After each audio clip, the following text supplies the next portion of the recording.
এক বছরের দাম্পত্যের দিনে খুব বড় কোনো আয়োজন বা চমক নয়, বরং একেবারে মনের গভীর থেকে উঠে আসা একটা কথা সবাইকে ভাবিয়ে তুলেছে।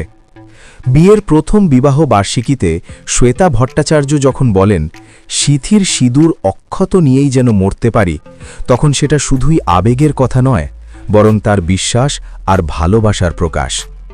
প্রেম পর্বের সময় থেকেই তিনি রুবেল দাসকে স্বামী হিসেবে মেনে নিয়েছিলেন। বিয়ের পরে 1 বছর কেটে গেলেও সেই বিশ্বাস আরও দৃঢ় হয়েছে বলেই মনে করেন শ্বেতা। এই 1 বছরে তাদের জীবনে এসেছে বোঝাপড়া, ছোটখাটো ঝগড়া, আবার সেখান থেকে আরও কাছাকাছি আসার মুহূর্ত।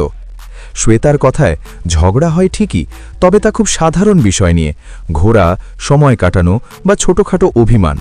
কিন্তু সেই অভিমান দীর্ঘস্থায়ী নয়, কারণ দুজনেই মন থেকে সরি বলতে জানেন। বিয়ের আগে জীবনে যত ঝড়ঝাপটা ছিল তার বেশিরভাগই তখনই পেরিয়ে এসেছেন তারা। তাই বিয়ের পর একে অপরের পাশে দাঁড়ানোর শক্তিটা আরও বেশি অনুভব করছেন।